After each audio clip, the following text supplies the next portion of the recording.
Hi, I'm back with my next video, and I wanted to say thanks to those of you who watched my previous video, and also to apologize.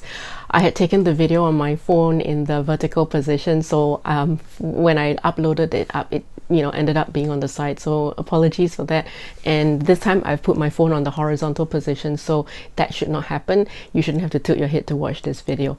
I wanted to take this opportunity to share with you the 4 lessons I learned after the 100 days that I set aside to learn whatever I could about what it means to be financially free.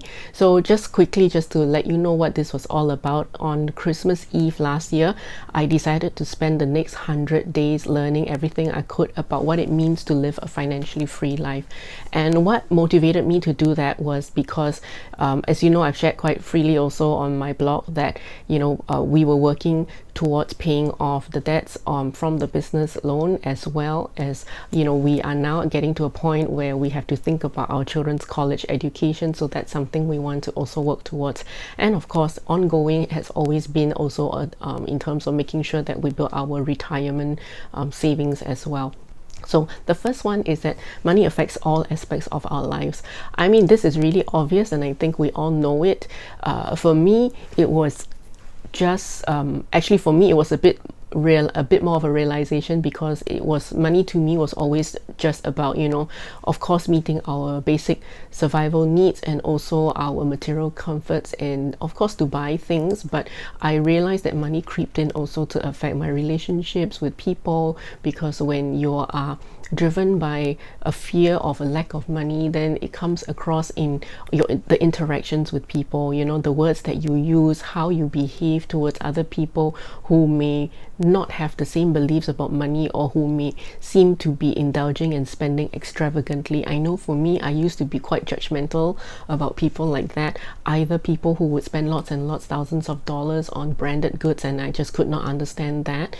Or people who I would meet who say, it's just all about the money. People just work because of the money. And I used to be quite judgmental about that. And I learned now that, people place value on different things, and there's no need for me to judge, or rather I'm in no position to judge, because it doesn't make sense also for them to look at the way I spend on, going out to eat, or on the car, or the kind of house that I lived in. So there's nothing good or bad, right or wrong, about what we place value on, what we choose to spend our money on, and it's very, very, very personal. So that's what I learned, and that it affects all parts of our lives. And related to that, the whole idea about we place different values on different things is my next point, which is that it is okay to recognize that money is important. There's no shame in that. For me, I used to feel a little bit like I should not be going all out to accumulate wealth. And I also again used to look at people who were very wealthy, or who were all out to be financially successful, and I would also again be judging, they're obviously very greedy. But that's also because I've also realized that our beliefs and stories about money actually are formed when we are just little children, depending on the way we were raised, the people we were surrounded by, and who often also didn't know any better about money management and financial literacy, because no one really taught them either. They were all just doing the best they can with the best intentions for us as we were growing up. But I realized that when I was reflecting, a lot of the kind of rich people that I was surrounded by tended to give a more negative impression to me. So they were like, either they were the sort of people who would be showing off their wealth, or they would make me feel like I'm lesser than them, or look down on me, or that I would see them looking down on other people. And so to me, it meant that to be very rich and financially successful, you would become one of those people, and I didn't want to be one of those people. So over the past 100 days, I've also spent looking for examples who are opposite of that, and I found actually there are lots and lots of wealthy people. And you think about it, right? All the philanthropists who are out there, who are very wealthy, who are using their wealth and money to bring about real change and impact, and doing good to people's lives and communities that they touch. So there is a difference between using money, getting money because you're greedy and you use it in a negative way, versus using money as a tool and as a force for good to bring about good change in the world. And so it is totally okay to want to make lots of money because you want to continue to be able to do that, because without money you cannot make that much of a difference. If you're struggling yourself, how much of an impact can you bring to the lives of your family, to your community, to the causes that you want to support? And so that was the second thing for me, understanding that I had these money beliefs and stories, and that I had to change it, and that I don't have to feel ashamed about wanting to make lots of money in my lifetime, so that of course I can take care of myself and live the life I want, and I can provide a good life for my family and give an education to my kids. And then also, of course, I want to be able to bring about positive change in the world through more financial education and financial literacy, like what I'm trying to do now. So that's the second point. The third point is that financial freedom and financial discipline are just two sides of the same coin. You cannot be financially free when you do not have financial discipline.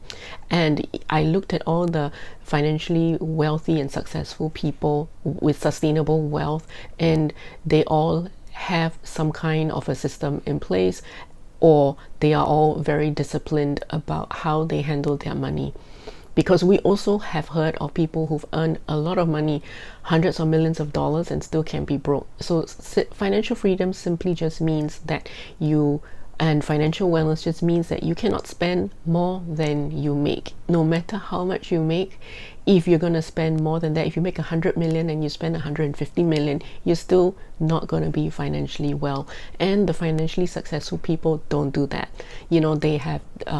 They are very disciplined about how they handle their money, and they are very disciplined about and committed and in the long haul towards building their financial wealth. And in order to do that, that brings me also to my fourth point, which is the kind of life that you want to live, right? So financial freedom used to be for me having all the money in the world that I needed to do whatever I wanted.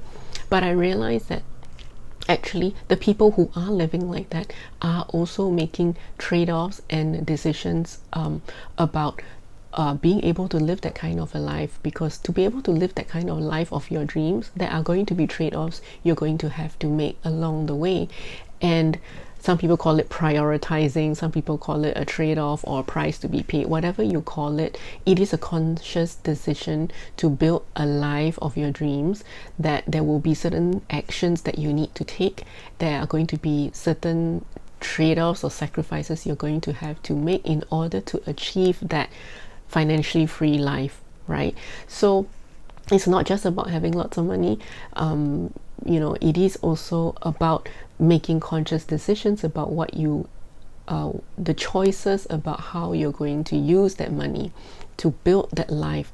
So for me, I've decided that I'm going to get a certification in financial education, and so that's what I've just done recently. I've just finally got my certification as a financial education instructor, because that's the life I'm trying to build towards. I want to be in a position where I am credible and competent to teach financial literacy to other people, and that's the life of my dreams. I want to be able to make money doing what I like, which is applying leadership principles towards helping other people become financially free as well. So so that's it. Those are the 4 points I learned about what it means to be financially free. So it's not about just having everything and anything you want all the time, because that's not how it works.